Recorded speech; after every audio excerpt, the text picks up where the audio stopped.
Hello everyone, welcome to another class, and today I will be going into the topic gravitational fields, and so please pay rapt attention as we have a deep dive in. I repeat again, we are going into gravitational field. Please take note of the formulas and make sure that you're paying attention. This will really help you with success in your exams and also with the general physics knowledge.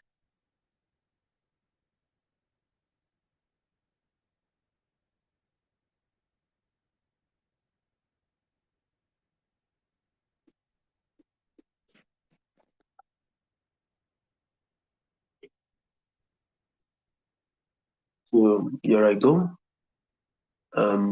Talking about gravitational fields, like I said, gravitational field. The first thing I would love to do here is to define that terminology. I would say gravitational field. I'm going to describe that as the region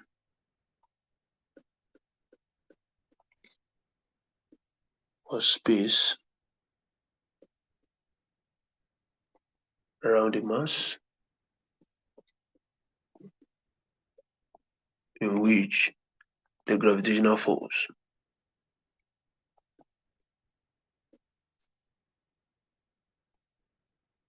of the mass can be felt.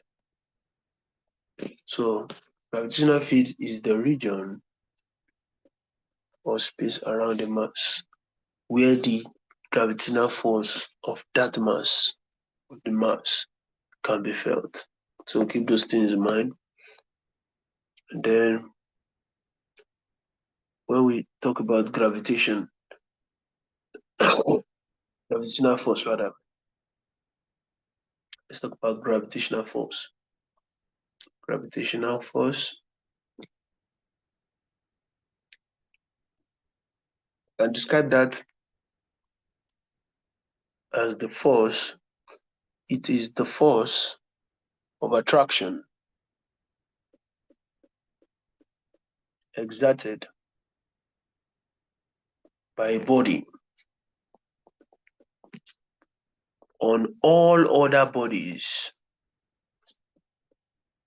in the universe.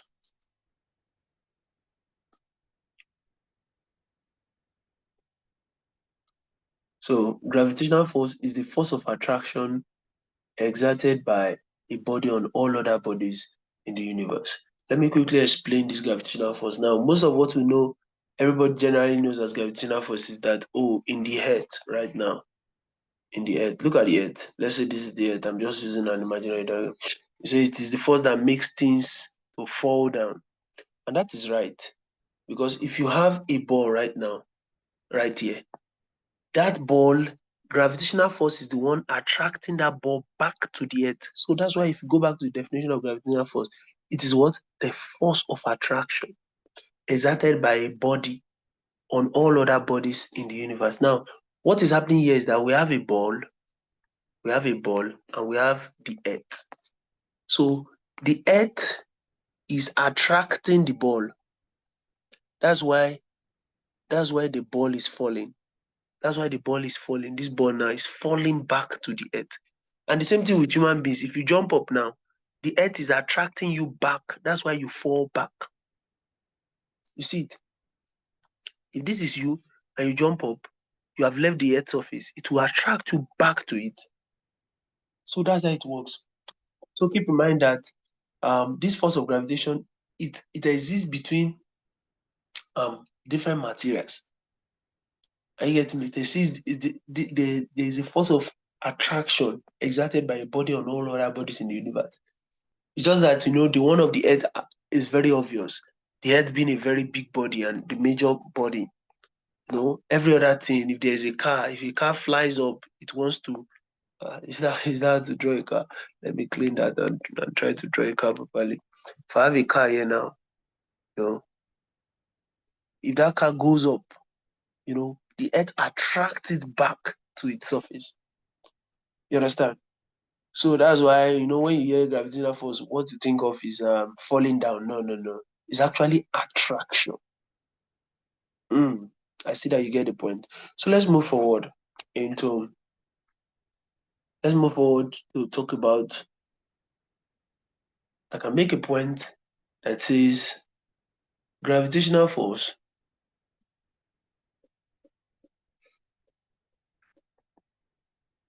exists between a body and all other bodies around it.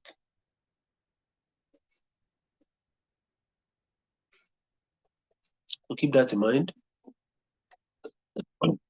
And then I can also add that the gravitational force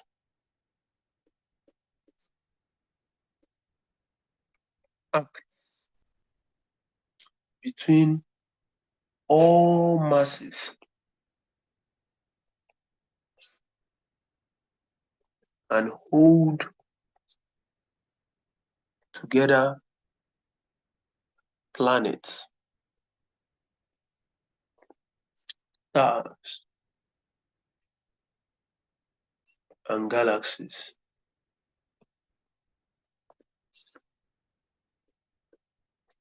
Each mass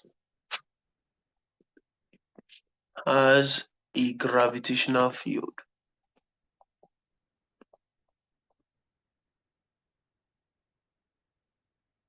around it.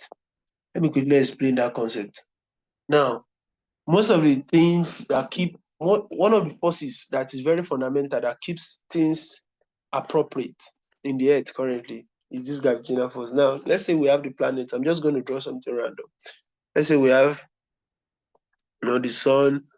We now have other planets here, Mercury, all of those stuff like that, round and round like that. Now, one of the forces that keeps these things in their position and not allow them, just move randomly is gravitational force.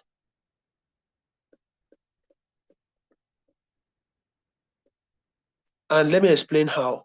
You know that gravitational force now, as I've explained to you, is not just it's not just the idea of falling down. It's the idea of attraction. Now, let's say these two things right here now, generally that's their position. But over the years, they have been staying there because there is an attraction keeping this thing. This one is acting on this one is acting on this, so that something is keeping them where they are. If gravitational force ceases, if it ceases, many things will just change position drastically. So right now, this one is also acting on this, and this one is acting on this, so they are staying put. It's just like two of us are pulling a rope, an invisible rope. Let's say me and a guy named Idowu right now, we are pulling a rope, and we are pulling it at a rate where we are maintaining our position. We are not moving. And then, so that's what you are seeing here. When two of them are pulling an invisible rope that keeps them in position. Same thing, acting here, this one attracting this and acting here. So that's why things stay in position. Let's say I leave the rope now. If I leave the rope, it always going to fall, it's going to, go to the back. So let's say this guy seizes. This one is probably going to move to this place, which has not happened in the world. You understand? So gravitational force, that's what I'm explaining now, is what holds together things, holds together planets, stars, galaxies, keeps them in position. So that's the concept. Let's go straight to talk about the law of universal gravitation.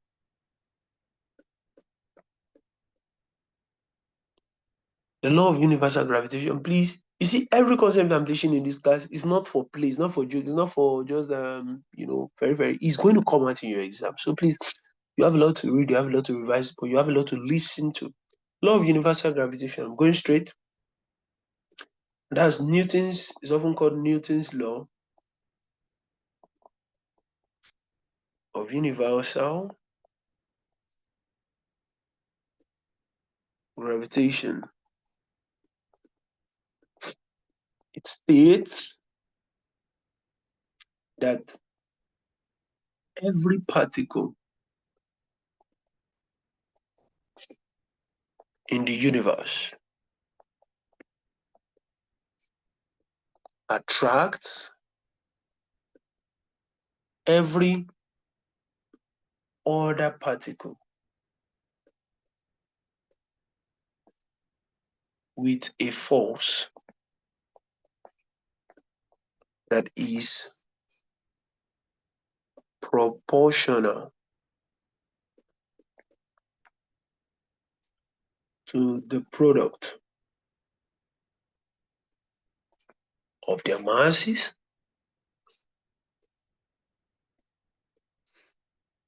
and inversely proportional to the square, the distance between them.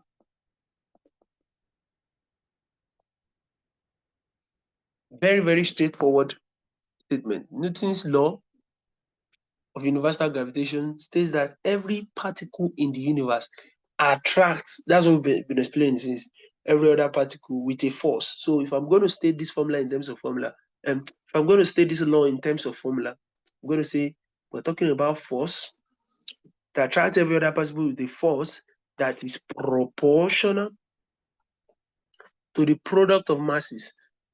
Now, let me draw a diagram down here to say, okay, this is the first mass, or this is the first object, and it's interacting with this particular one, just like the planet case we're talking about. And this is object one of planet one, this planet two. Now, planet one has mass 1 and planet 2 has mass 2. And the distance between them, I'm going to call that r. So Newton's law of universal gravitation is stating that F, the force between these ones now, the gravitational force between them, or the force between them in terms of gravity, is directly proportional to the product of the masses, m1, m2, and inversely proportional to the square of distance. So this is how the relationship exists. But now, you know that in maths, whenever we talk about proportionality, we need to now introduce something called the constant. So in this case, this is the proportionality relationship that you're seeing here. If I now write the formula appropriately, where I introduce the constant, it's now going to be written as F equal to, in the case of introducing a constant, the proportionality sign here changes to equal to, and then we'll now see a constant of proportionality. So that's what I'm about to do now. F will now be equal to G. You see this guy, this big G as in here, is the constant of proportionality. So G M1 M2 over R squared. Are you seeing that? So this is the main formula now. We have established the law right here. Everything we've talked about here, we've talked about the law. And now see the formula interpretation of the law. And I'm going to write out each parameter. F, and let me write it as this. F here is the gravitational force. G is called the universal gravitational constant.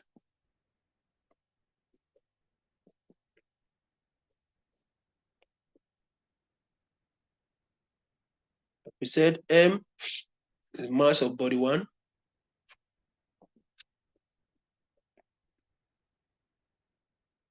M2, mass of body 2.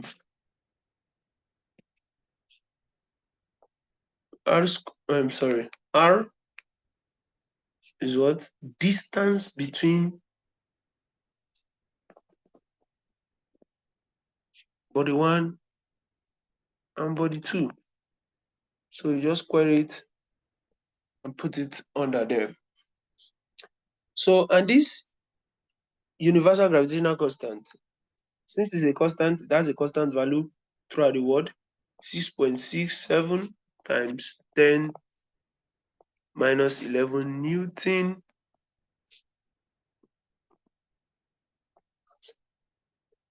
And by now you should know the way we got this unit. If I'm to show you this particular unit here, so let me explain how we got that unit. We know that, the formula for the force is what? G m1 m2 over r squared, right? If we make G subject of formula, what does that become? G equal to F r squared over m1 m2. Do you agree? Yes. Now, if we were to take the dimensions, by now you should know how to take dimensions or, describe unit of a particular quantity. Now, for G now, right now, what we're having, for force, we know that that's Newton. For R, we know that that's meter, but since it's squared, square it, divided by the first mass here, kg, times another mass, kg. So at the end of the day, the unit is given by Newton m square over kg square. And we can write that as what we see up here. So I'm showing you how we got that. So please keep that in mind. So I've made a point that this is the constant. So as we solve more questions, we'll see. And I just showed you how we got the unit, how the unit was obtained. So keep all of this in mind. Yeah, most important things here now are the formula, this formula, and when we start using it in solving, then the law itself, you can be asked to state this law. So, and then you could be asked to define gravitational force. We have to define gravitational field. So keep all those things in mind. So now the next thing we are going to is let's talk about gravitational field intensity. Gravitational field intensity. Now this is defined, or let me put it this way, gravitational field intensity at a point is the force per unit mass of an object placed at that point.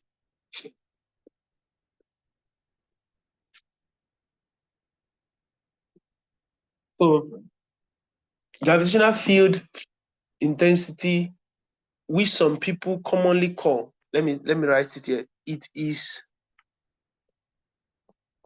commonly referred to as acceleration due to gravity.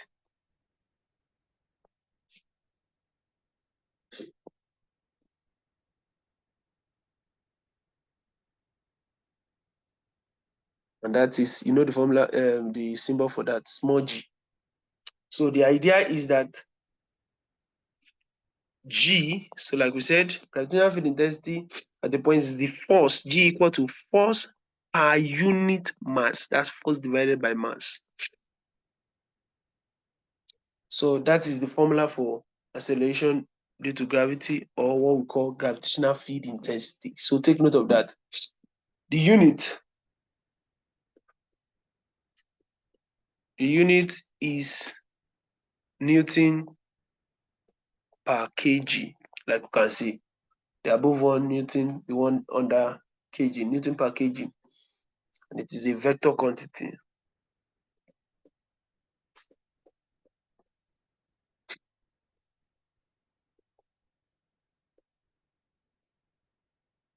So please take note of that.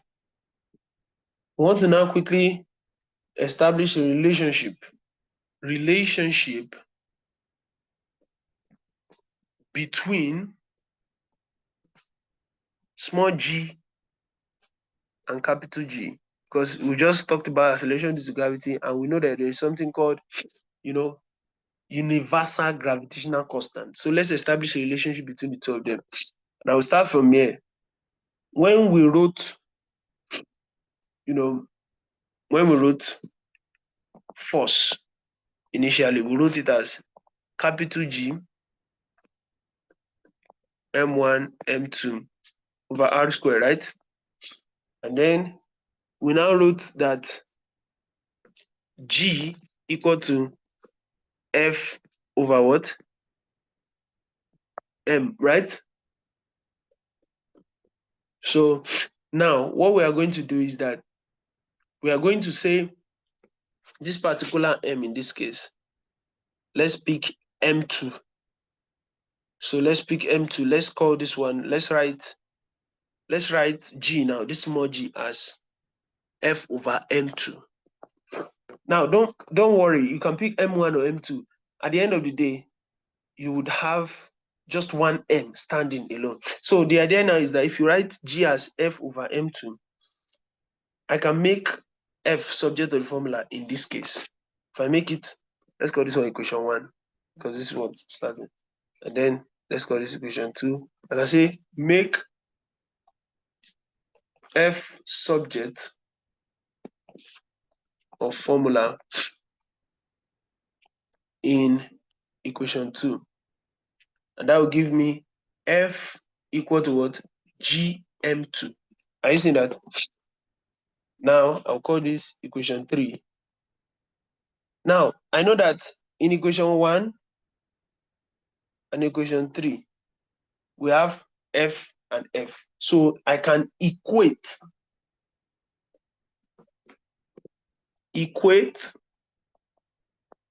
the right-hand side, as at the right-hand side, RHS, of equation 1 to the right-hand side of equation 3, because both of them are FF. So what happens is that I now write G M1 M2 over R squared equal to G M2. Now, since I have it like this, I can now do something. Divide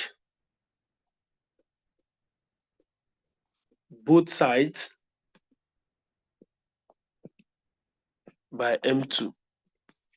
That now leaves me with G M2 over M2 equal to G M1 M2 over R squared, then divided by M2, which is G. Okay, so M2 cancel M2. Like I've said, you don't need to stroke anything. You leave G there. Then here you have G M1 M2 over R squared times 1 over M2. So M2 cancel M2 on the other side too. You're now left to G equal to G M1 over R squared. Now, one of the reasons at the beginning why I said in this place, it doesn't matter whether you pick M1 or M2, because at the end of the day, this is our final formula. We will express it as G equal to GM over R squared. And this M here, it is the mass, of the body exerting force on the earth. In any case, so the M2 we talked about here, in both cases, it is the mass of the earth. So let me put it there.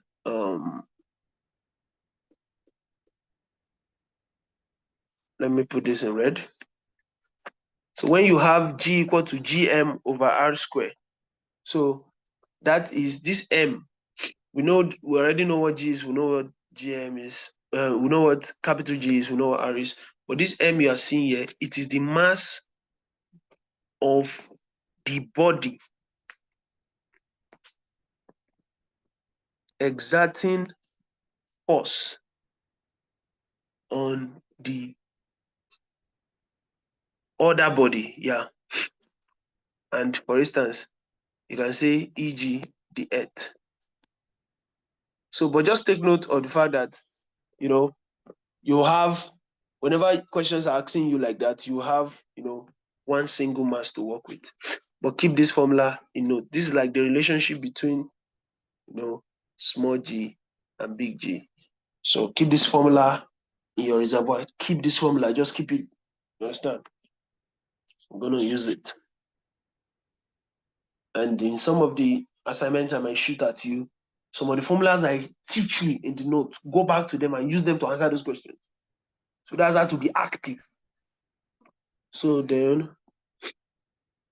the next subtopic is gravitational potential.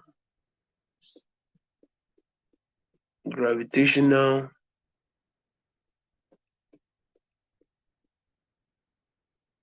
potential. So I'm going to state that the gravitational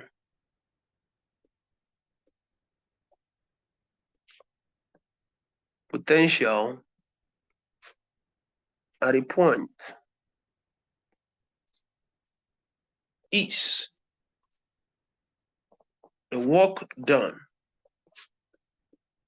in taking a unit mass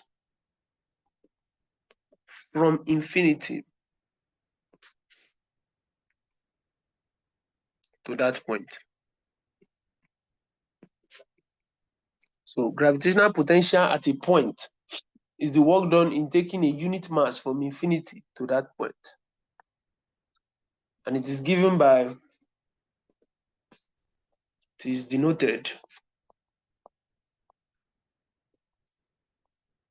by V. The formula is V equal to minus GM. So that's the simple formula. So the unit is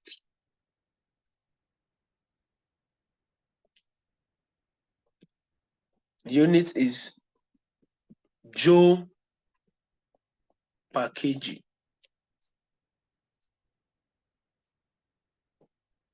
So joule per kg.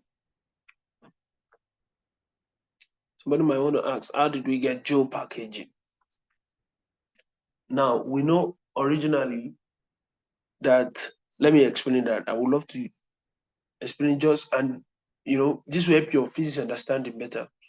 We know that in previous stuff, we know that G, this gravitational constant, we know that its own unit, go up, scroll back up, its own unit is this guy, Newton m square per kg. Let me go and write it down. So its own unit is Newton m square. So we know that this is only, and above we are seeing that V equal to minus GM. So you can say, okay, the unit of this guy is Nm square kg minus 2 times kg, and I got that one from mass. So now if we write it well, we know that Nm square over, this is written as kg square. This guy is written as this, times kg. So now what that becomes Nm square over kg. How did I get that? Cancel this one, cancel one here. I've told you not to be canceling stuff, but just cancel it to your mind and put it. So I arrive at this.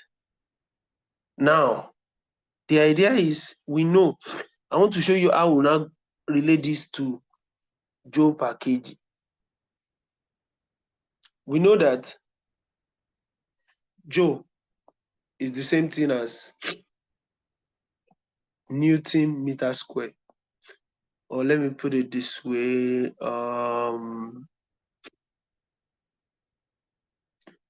Joule is Newton meter. Let me put that down.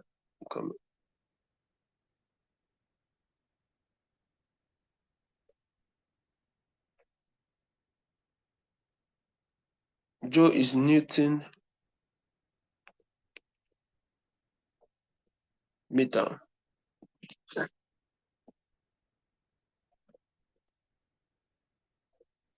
Yeah, because Joule is the unit of energy, and energy is force times distance. So, and that's Newton meter. So you see that? So let me see.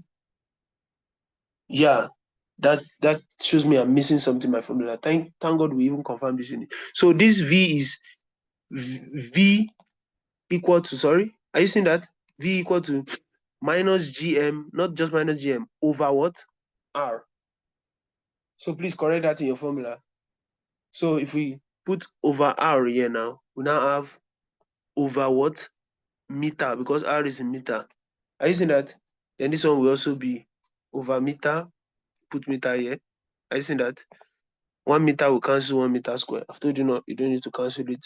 So we just know that eventually we'll be left with, instead of meter square, we'll be left with meter. Are you seeing that? That's why sometimes you do unit confirmation. So we see clearly that now the top is joule and the bottom is kilogram, which confirms that the unit of V is actually joule per what? Kilogram. And I've shown you that this is why energy being equal to force times distance, you have Newton meter is the same thing as what? Joule. So the top is the same thing as what? Joule.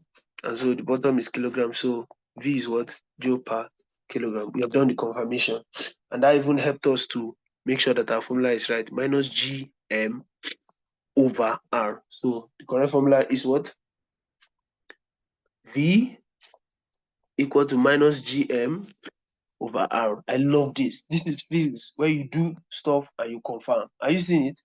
Very, very, very wonderful stuff. So that is it. We establish that formula, keep it in your. Let's now talk a bit about it. The gravitational potential. We'll talk about it and talk about why we have minus there. So let's keep writing. The gravitational potential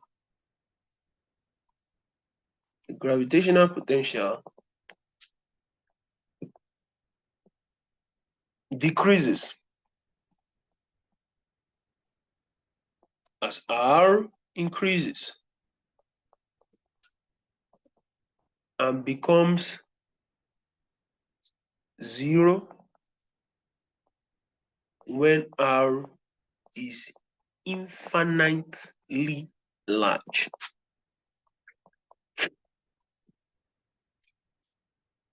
So the idea is that the gravitational potential decreases as R increases and becomes 0 when R is infinitely large. Now, it's kind of telling us that if we have V right now, which is equal to minus, GM over R, this value keeps falling, keeps decreasing, keeps falling, keeps decreasing till you have 0. And this 0 exists when R is infinity. When R is infinity, we have 0 for this guy. And that's correct. So one of the things I want to talk about here is I want to make a point and say the negative that you see there now, negative sign indicates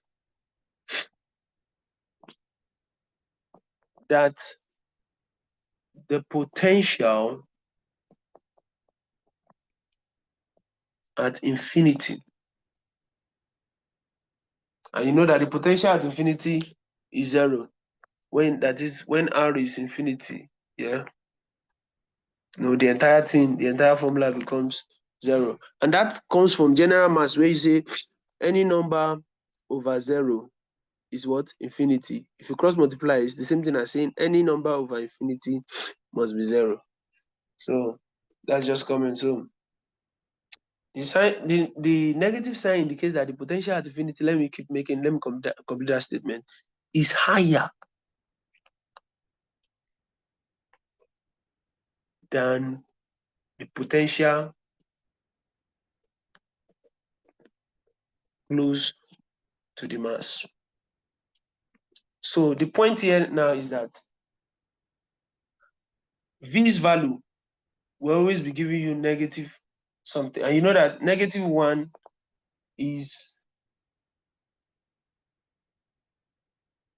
let's say, okay, we have -1. And then we have, compare that with, okay, let me not explain it from that line. Give me a minute, sorry. I have an important to respond to. I have an important message to respond to. Sorry. Just give me a minute. Use it to catch your breath. Use it to catch your breath and focus on this statement. I might not explain. No, there's really nothing to explain for that. Just know that the negative sign indicates that the potential at infinity is the highest potential you can have. So every other thing, less than the potential at infinity, every other potential that is not at infinity is always less than the one at infinity. So that's why you have a negative sign there. So it's showing you that, the potential is always reducing whenever we are comparing it with the one at infinity. And you know that, so it's always, do you see that statement I made? It's always reducing whenever we are comparing it. So let me just write that. Maybe that's a good explanation. The potential is always reducing whenever we are comparing it with the one at infinity. Whenever we compare it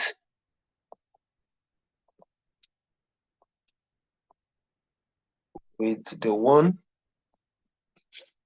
at infinity. And that's a solid point, because if you look at it, the definition of gravitational potential was already telling us that infinity is in that definition. So for the most part, we are already comparing something, anything at all.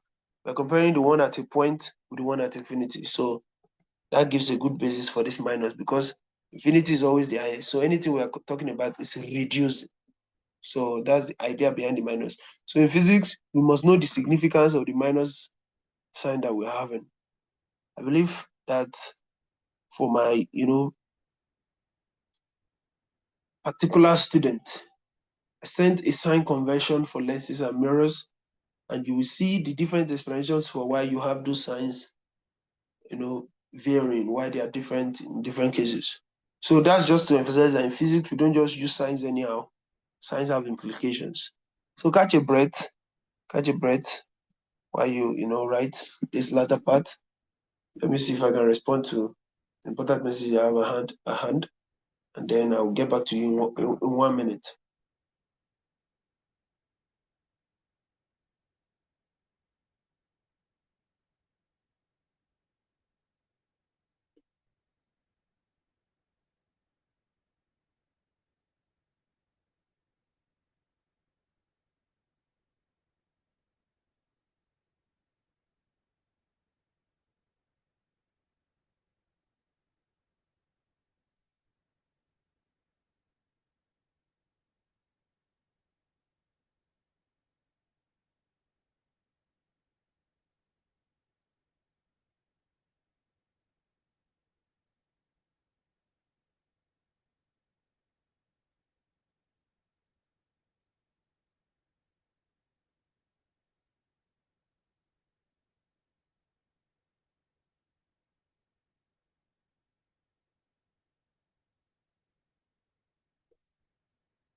So yes, I believe that you caught your breath and then you are ready to move. Let's go into something now called the escape velocity.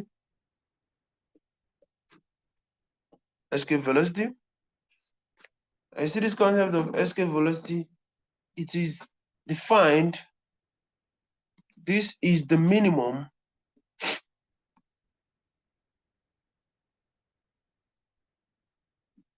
velocity required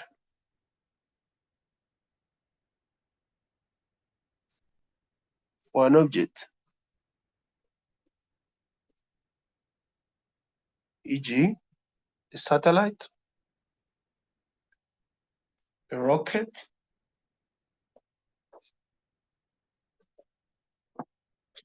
Now, let me explain the concept before I even define it.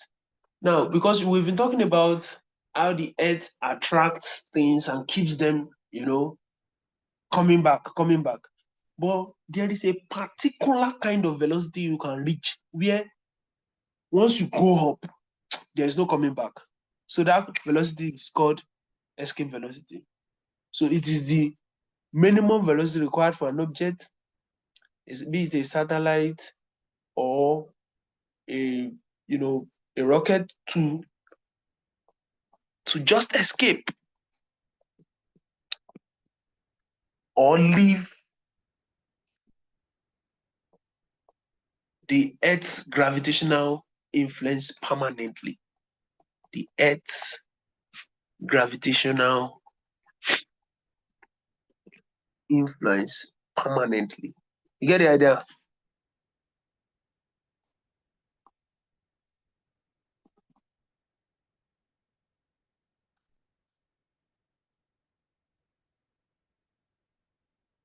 So keep that in mind. Now, let's establish that what that velocity will look like in terms of formula.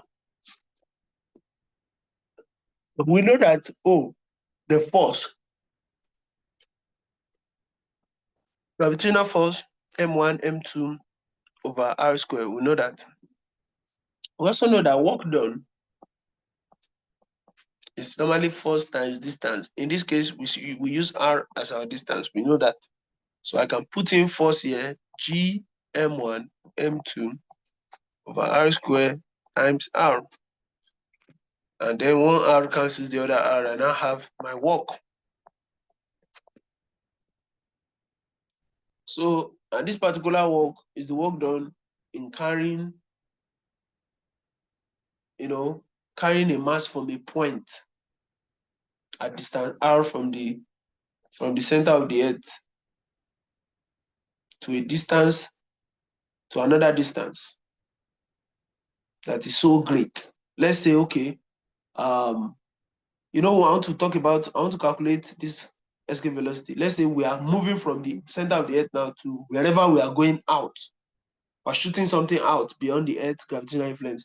So this work done, that's the work done. I'm trying to, this formula I just found is the work done to do that. Now, since I have the work done now, I can equate this work done to kinetic energy, because work and energy are always equal. And energy, you can always equate energy. So, and I know that kinetic energy is half mv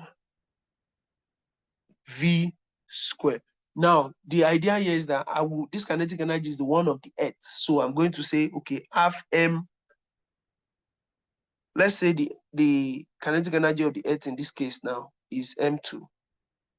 That is the one that is, sorry, let's say the mass of the earth. That's what I wanted to say. Mass of the earth is m2. So in this kinetic energy formula, I'll call this m2 because this is kinetic energy, kinetic energy for the earth. I mean, because I want to exceed, that kinetic energy and move out. So let's see, m2, I've put it there, and then this is the velocity in the earth. So That's it. Or let me say this is the escape velocity I'm looking for, because this is kinetic energy I want to use to exceed. So half mv squared, but now that m is mass of the earth, which I've indicated with m2, and the v is escape velocity. So I'm going to write it m2 mass of earth,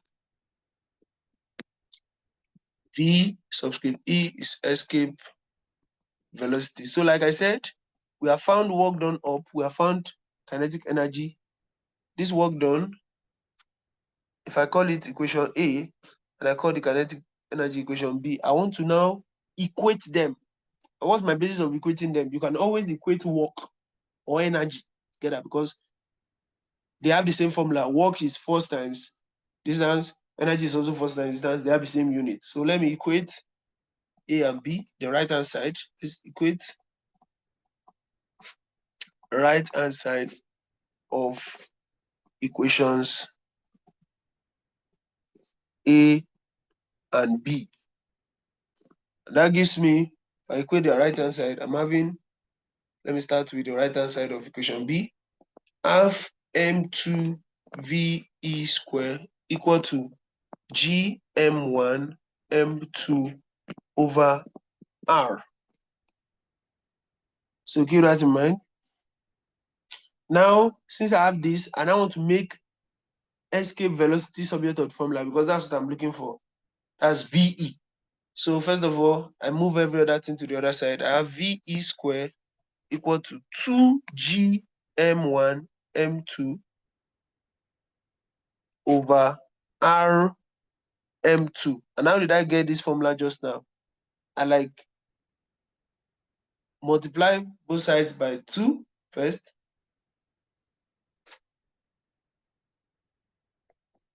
And then I now divided both sides by m2. So that's what I just did. So in order to remove this guy from this side, I have to multiply both sides by 2 and divide by m2. So just the normal maths of subject of formula.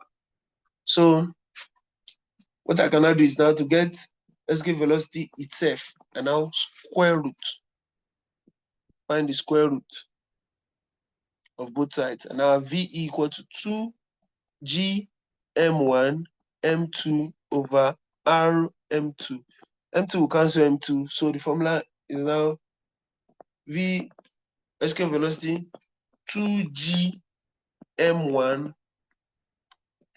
over what? R, which can be written as, you are just talking about a single mass here. You can just write that and remove the 1, 2gm over r. So keep this formula in your arsenal as a formula for escape velocity. Very, very important. So you see the way we just proved it?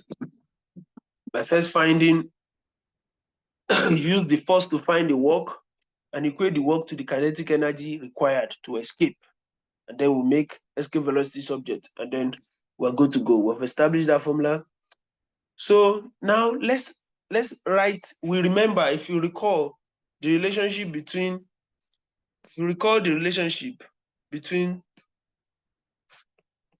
big G and small g.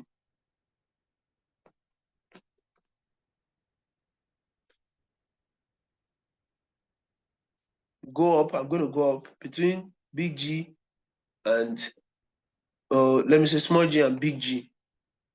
So either ways, I was trying to say the same thing, big G and small g and big G, the same thing.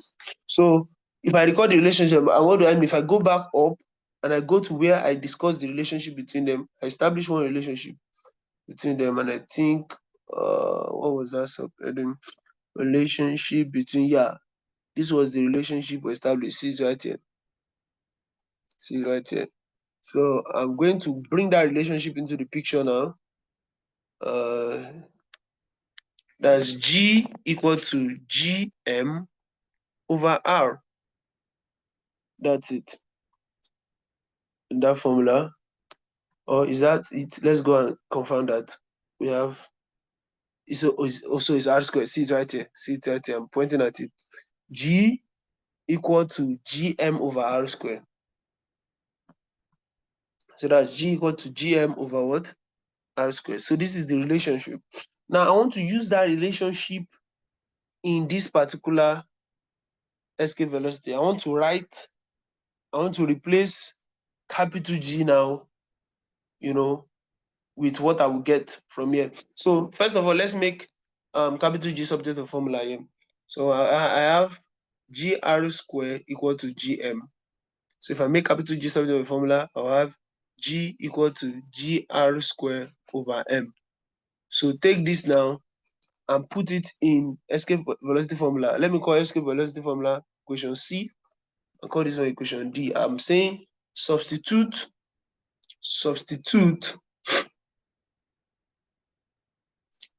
D into C. That is, wherever you see capital G, put this guy. So what we have is VE equal to square root of 2 GM over R. So let me now put wherever I see this capital G, I put this guy. So that becomes VE equal to square root of what? 2 times GR square over M. Are you seeing it?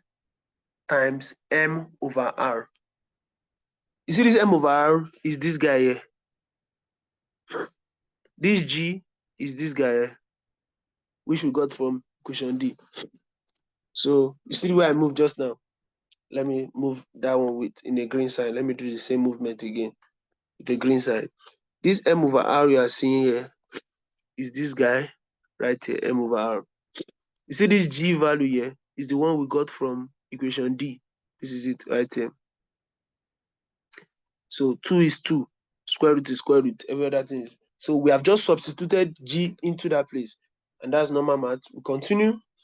Now say VE is square root, and you know the square is covering everything. Square root of 2 times, M will cancel M, but I've told you not to be putting, cancel like that. R will take one R from here, but you don't need to put a strike. Just write what's next.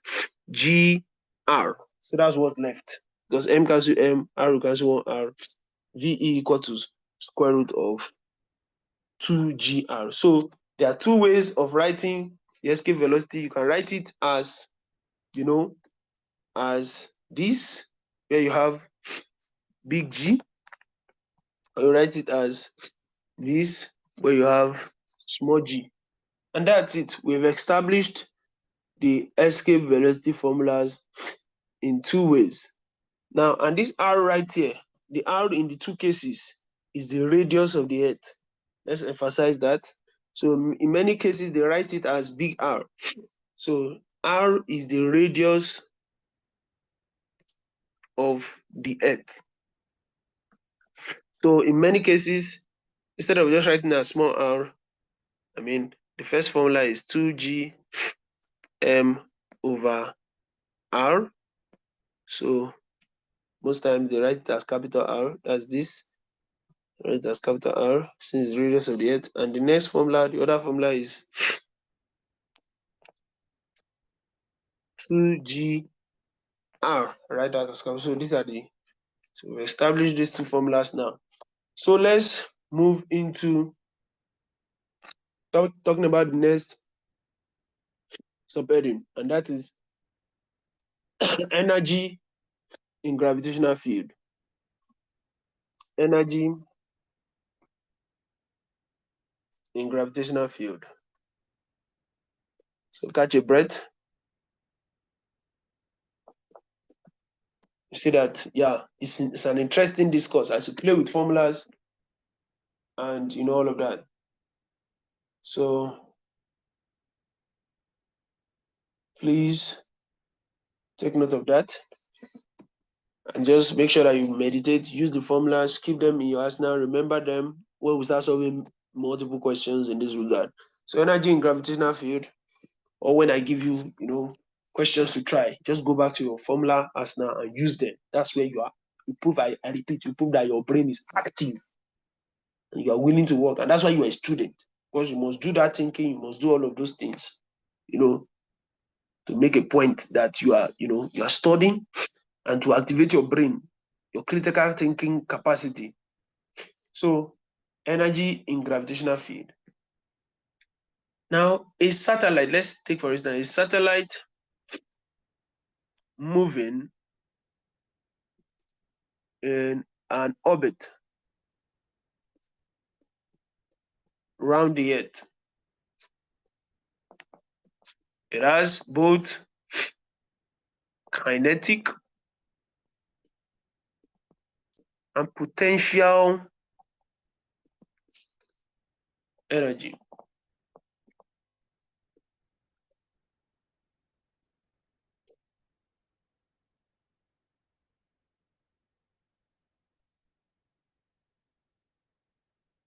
So we know that the kinetic energy, is generally known as half mv square, right? And that half mv square, we have related it to, work done. It's the same thing as F times R. And our F we know to be G M1 M2 over R square times R. So our kinetic energy, we have left G M1 M2 over R. So this is our kinetic energy. Now for the potential energy,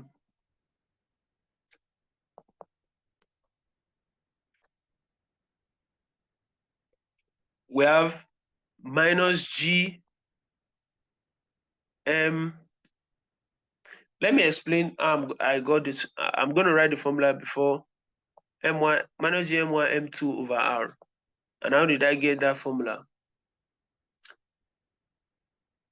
Now, we have said whenever we are talking about potential is in comparison to infinity. So just leave that. That explains the minus. Don't worry about the minus. But let's talk about the actual formula. The actual formula, we got it because normally potential is like mgh. But now we are talking about our h is our normal r, distance r. So if you look at m and you look at the value for g, if you go back up, the value for g is g m m1 to the specific over excuse me. So gm over r square. That's what we have up above for the value for g. Go and check again. I can move up to show you. So see it right here.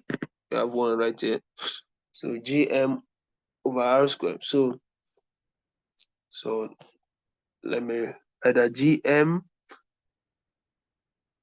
Let me write that m. Gm over r square. Then we have r right here. Then that's r. I'm gonna write it out there. R. So r cancel one r down. We now have, see it, m multiply m. We now have gmm. So that's same thing as m1 m2 over r. So r cancel one r down. So we're left with over r. So this is how I got this guy right here, just by relating it to mgh. So that's the formula. Then the minus is from the fact that any point we are considering is always reducing with respect to infinity. That's the idea. So once we have that, we have established our kinetic, we've established our potential to be this. Let me now write them together in one place. I have my kinetic as G M1 M2 over R, and I have my potential as minus, as you see it right here,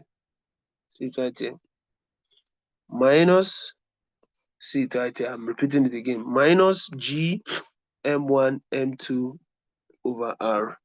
So this is what I have. So my total energy now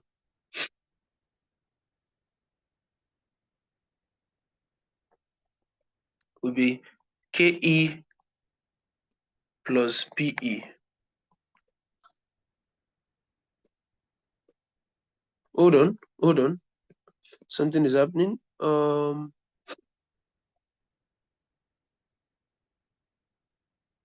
Yeah, I have to. I think I made an error somewhere. Come on.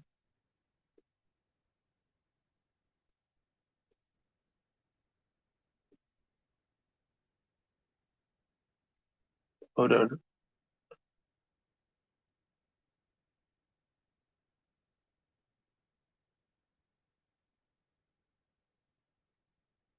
Oh, I see. Let's talk about this again.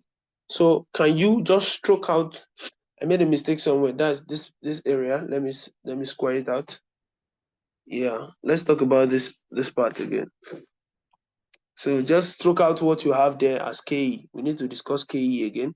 So just cancel this, cancel this. Let's discuss it again. So for kinetic energy, I must explain that with respect to centripetal force. So kinetic energy is half mv square, right?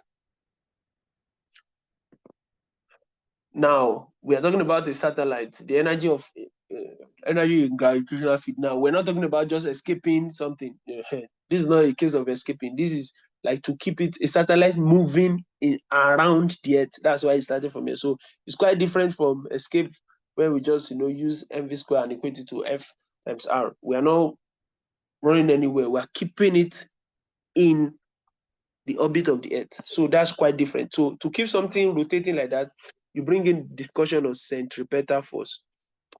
And then you remember that force that keeps the body, rotating. So now, if I bring in the discussion of centripetal force, what I want to do here is now I have KE equal to half mv square. I know that, my centripetal force is mv square. I know that. And I can equate that to my Coulombic force. So the idea is centripetal force, centripetal, can be equal to Coulombic force. Oh, not Coulombic force, gravitational force. Sorry. Gravitational force, please. Pardon me. I can equate that to my gravitational force. That's G m1 m2 over r squared. So let me move that to the right a bit so that it stays in the center. So I'm using the idea of equating my centripetal force to my what? Centripetal force to, which is mv square. The centripetal force is mv square, please.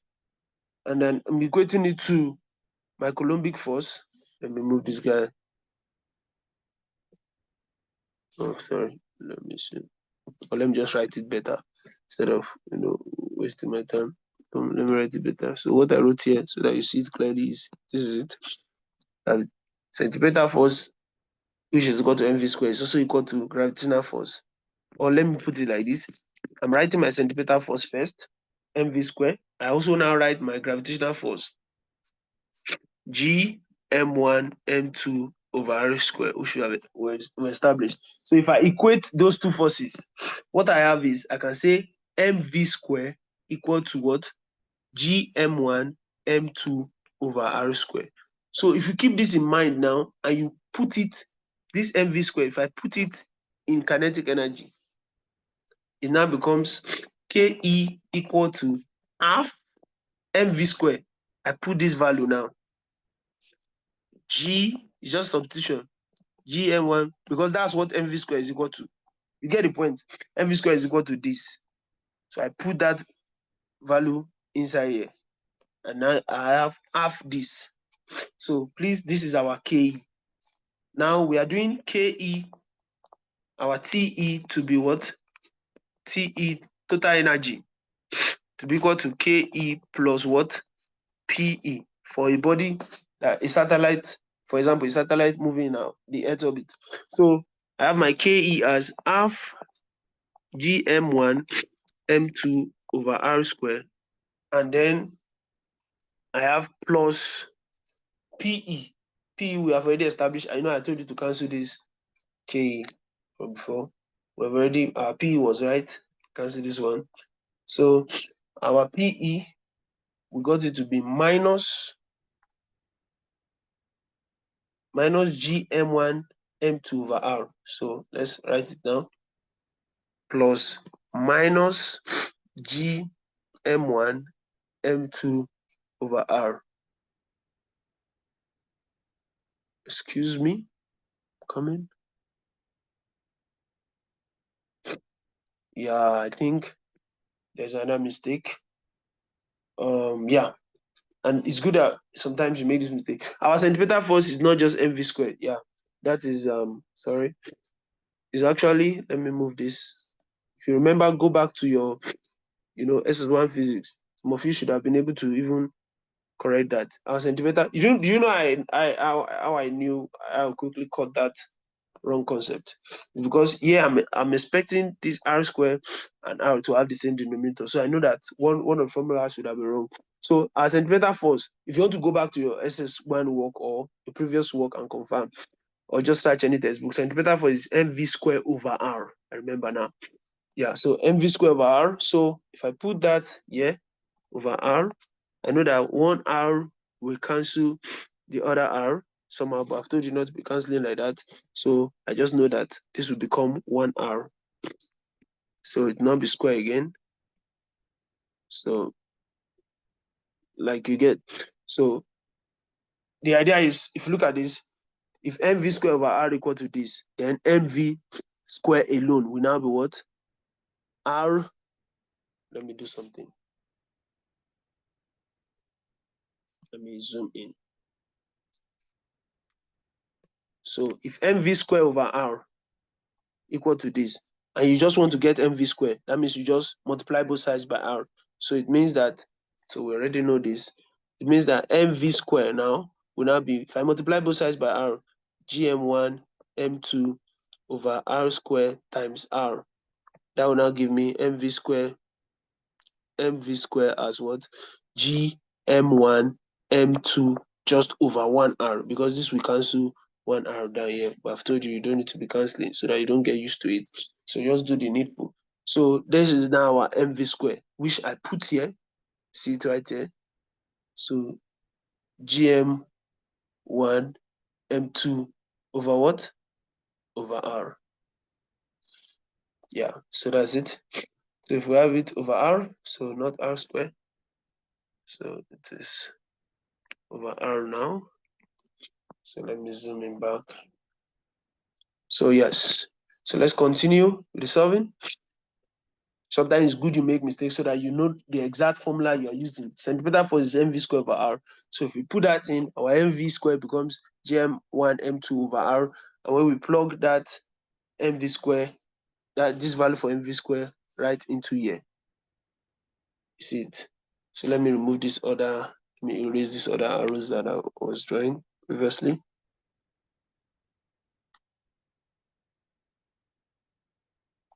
So the actual substitution was moving this mv square into this place. So when you move it into there, it now gives you this k equal to half, then gm1 over r. Then when you now put that value of k here, and you put the p from up above that we got this place, put that p, put it right here. I don't need to circle this anymore. Just need to write r there. So it now gives me something of this form: 1 over 2. If you multiply 1 over 2, so we have gm1 m2 over 2r. That's another way of writing this. Then minus, plus times minus is minus, gm1 m2 over r. Then if we now do LCM, it's 2r. So 2r into r, gm1 m2, r into r2, 2 gm1 m2. That now gives me minus, let me see, is that right? I'm coming, hold on.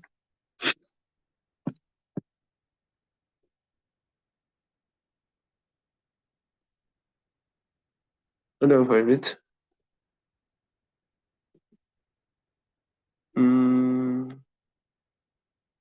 I have minus GM1 M2 over R, right? Then I have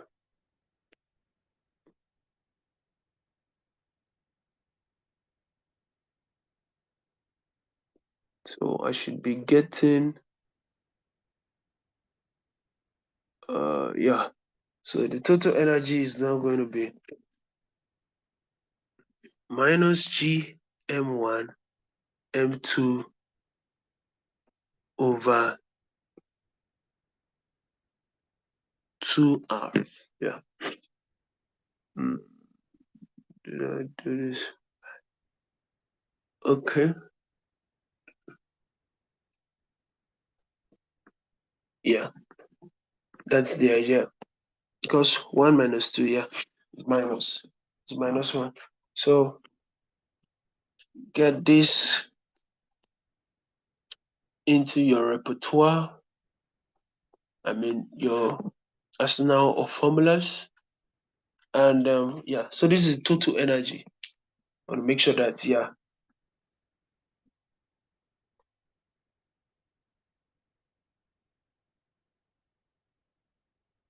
So keep that in mind.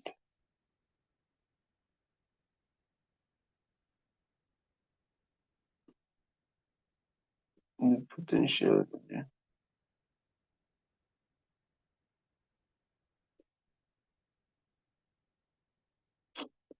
Okay, so the total energy, yeah, it has a negative sign. Let's just confirm that we did all the steps right again. So K, got K to be this, obviously from above. Yes, that's right. Then put in our P, then do the LCM, 2R, 2R and 2R, get this, then R and this, get this. So yeah, gives us a minus. So this is formula for our total energy. Let's make some points. Yeah, if we look at this total energy, and we look at, let me place kinetic energy. Yeah, K, what did we get for K again? We got 1 over 2 GM1 M2 over R. Can write this as, this is the same thing as writing GM1 M2 over 2R, right? If you look at P, place P here, P itself was minus GM1 M2 over R. We know that. So these are all the stuff we've gotten. So let's make some points now from here. We can see that, first of all, the magnitude is, I don't want to zoom in because I want you to be seeing the formula. The magnitude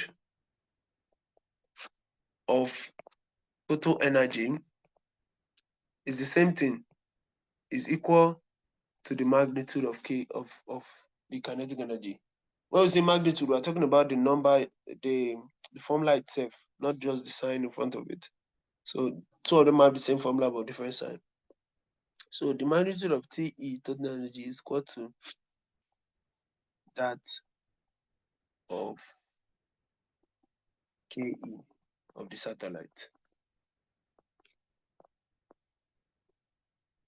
or the body in the orbit. So another thing we see here is that KE increases as the radius of the orbit decreases. If you look at the formula for KE, because you can see that K is inversely proportional to radius, because radius is under, you see there. K is inversely proportional. I'm establishing the K is inversely proportional to the radius. That's just once you stay at the formula, because you see K and then you see radius is down there. So you can say as radius increases, Ke decreases, or as radius decreases, Ke increases. So as radius, as radius increases, radius between the satellite, as radius radius of the satellite in the orbit. Yeah. So as radius of satellite in the orbit, let me put it, of satellite in orbit. That, yeah. So radius of satellite in orbit increases so that inverse relationship exists to Ke. So Ke, that kinetic energy, decreases. So and when it decreases, kinetic energy increases. So that's just inverse relationship. So you know how to keep that in mind. Then the Ke of satellite in an orbit increases as the speed of the satellite increases. So how do we establish that? If we go back to the relationship between Ke and centripetal force, we can write Ke as half mv square, right? K is half mv square generally. Generally. It was now when we put in mv square, this in terms of centripetal force, that we now got this particular guy here. But normally, just by looking at this relationship, which we know generally, we always know that K increases with velocity because this is a direct relationship. So as the speed, so we say as the speed of the satellite increases, the kinetic energy increases. That's normal. That's really normal. Speed increases,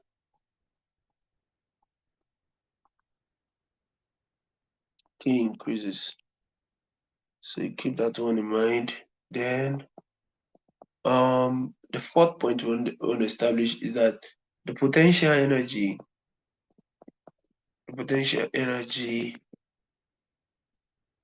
of the satellite in an orbit is twice its kinetic energy, an opposite sign. It's twice the kinetic energy.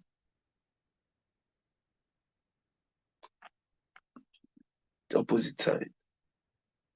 So let's establish that. We know that our formula for K is up here. Let's see, I'm coming. Let me write there two formulas. Ke is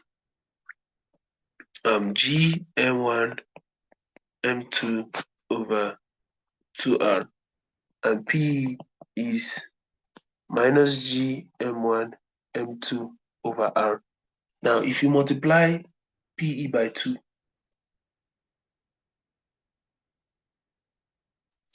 or let's say if you multiply Ke by 2 rather, because we are saying the potential energy is twice the kinetic energy. So we are saying PE equal to 2Ke with opposite sign, minus 2Ke. So let's confirm. So let's multiply minus 2 by Ke and see whether it will give us P. So PE minus 2, formula for K is G m1 m2 over 2r. So 2 cancel 2. I've told you not to be cancelling like that though. So then we're left with minus G m1 m2 over r. That is correct because this is the formula for.